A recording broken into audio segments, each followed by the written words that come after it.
Okay, guys, I'm going to go ahead and read the next 3 chapters of Wayside School is Falling Down. Chapter 16, Love and a Dead Rat. Damien was in love with one of the girls in his class. Can you guess which one? He thought about her all the time. Myron threw a red ball to Damien. It bounced off his face. Huh? Said Damien. Why didn't you catch the ball? Asked Myron. What ball? Asked Damien. The one that hit you in the face, said Myron. Did a ball hit me in the face? Asked Damien. Yes, said Myron. Oh, good, said Damien. I was wondering why my nose hurt. He had been thinking about the girl he loved. He was in love with Mrs. Jules. That was why he was always doing things for her, like passing out papers. He thought she was very pretty and nice. He thought she was smart, too. In fact, he thought she was one of the smartest people in the class. After recess, he hurried back up the stairs. Hello, Damien, said Mrs. Jules. Hello, Mrs. Jules, he said. You're always the first one here, aren't you? Asked Mrs. Jules. Damien blushed and shrugged his shoulders. Do you need any papers passed out or anything? He asked. It's so nice of you to ask, said Mrs. Jules. I think you're nice too, said Damien. Mrs. Jules gave him a stack of workbooks to hand out. Then she gave him a Tootsie Roll Pop from the coffee can on her desk for being so helpful. But don't eat it until lunch, she said. I won't, he assured her. He ate lunch with Myron and DJ. He saved his Tootsie Roll Pop for last. Joy and Mauricia came up behind him. Hi, Damien, said Joy. How's your girlfriend? What? Asked Damien. He turned red. Who are you talking about? I don't have a girlfriend. You're in love with Mrs. Jules, accused Mauricia. You better watch out, said Joy. Mr. Jules might come after you. The 2 girls laughed. I don't know what you're talking about, said Damien. I'm not in love with Mrs. Jules. He looked at his friends for support. Myron shrugged. DJ smiled. Prove it, said Joy. Prove you're not in love with her. That's stupid, said Damien. How can I prove I'm not in love with Mrs. Jules? Give her this, said Joy.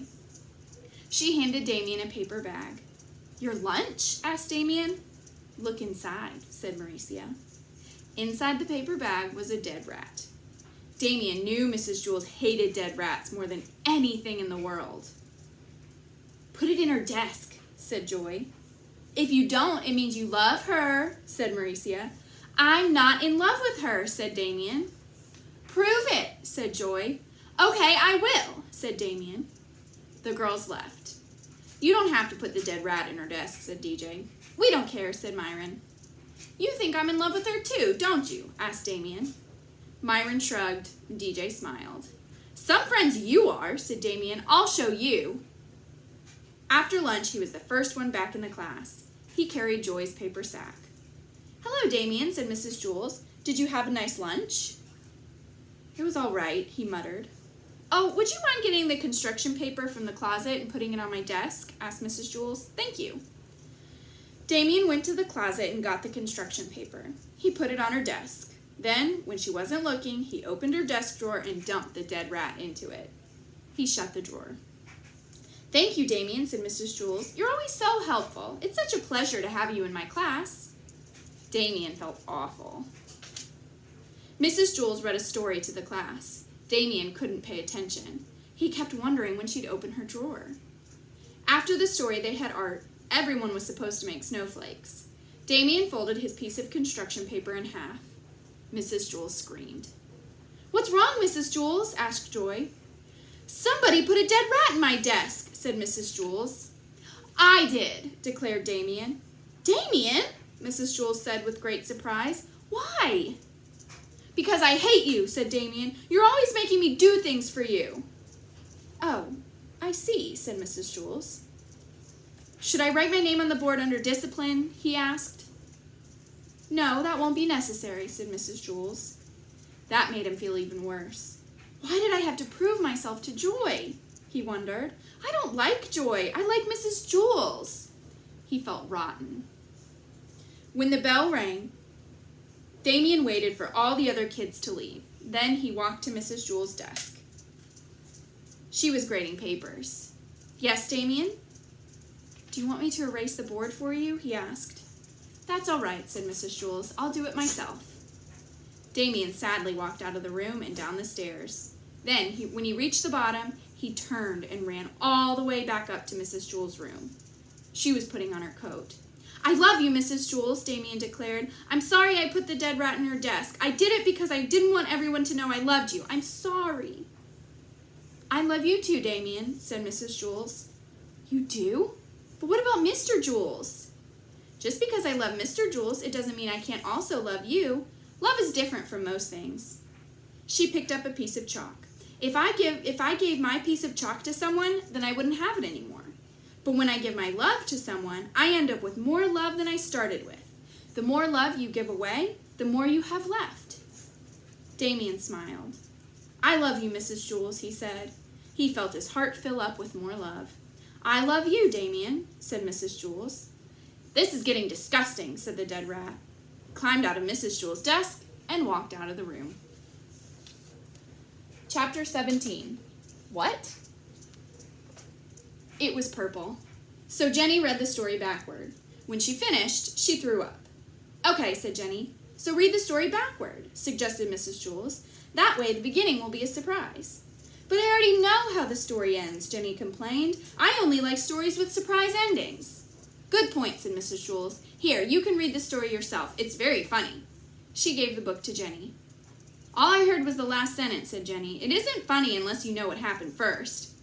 Why aren't you laughing, Jenny? Asked Mrs. Jules. Didn't you think it was a funny story? That made Dana laugh harder. There goes the giggle box, said Myron. Everybody laughed except for Jenny. Dana laughed hysterically. Mrs. Jules looked back at the story she had been reading before Jenny's interruption. There was only one sentence left for her to read. She read it to the class. Jenny made a face. She could still taste the awful stuff. And next time you'll drink your prune juice more quickly, said Mrs. Jules. Jenny sat down. Mrs. Jules waited for Jenny to sit down. Jenny wrote her name on the blackboard under the word discipline. Well, that's no excuse, said Mrs. Jules. Now go write your name on the blackboard under the word discipline. I couldn't leave the table until I finished it, explained Jenny, and then I missed the bus. What does prune juice have to do with anything? Asked Mrs. Jules. Because I hate prune juice, Jenny griped. Why are you late? Asked Mrs. Jules. I can't hear you, said Jenny. I better take off my helmet. She took off her helmet. Take off your helmet, said Mrs. Jules. What? Asked Jenny. Why are you late? Asked Mrs. Jules. Jenny caught her breath. What? She asked. She couldn't hear too well because she was still wearing the motorcycle helmet. Mrs. Jules looked up from the story she had been reading to the class. You're late, she said. She hopped off the bike in front of Wayside School and charged up the stairs. Her stomach was still going up and down as she opened the door to Mrs. Jules' room. She put on her helmet, then her father drove her to school on the back of his motorcycle. It was a very bumpy ride. Put on your helmet, said her father. I'll drive you to school on the back of my motorcycle. I missed the bus, Jenny grumbled. What are you doing home? Asked her mother. She finally got it all down and hurried as fast as she could to the bus stop. When she got there, the bus was just pulling away. She sighed, then turned around and ran all the way back home. Her mother wouldn't let her leave the breakfast table until she finished her prune juice. It took her forever. She hated prune juice more than anything in the world. One day, Jenny was late for school. Chapter 18, The Substitute. Benjamin couldn't take it any longer. Today was the day he would finally tell Mrs. Jules his real name. So what if nobody likes me, he thought. So what if I stop getting high marks? Hi, Mark, said Jason. Hi, Mark, said Stephen. Hi, he glumly replied, then started up the stairs. Hi, Mark, said Baby as he took his seat next to her. Guess what? We have a substitute. Yahoo! Shouted Mauricia. Everyone in Miss Jules's class loved it when they had substitute teachers. They loved playing mean and horrible tricks on them. Benjamin frowned. He finally had the courage to tell Mrs. Jules his real name. Rats, he said. That's a good idea, said Terrence. We'll put dead rats in her desk. Let's trick her into going outside, said Joy, then lock her out of the room. But what if she tells Mr. Kidswatter? Asked Eric Fry. So what, said Joy. She'll have to go all the way back down to the office and then all the way back up. By then, we'll unlock the door. Mr. Kidswatter will think she's bonkers.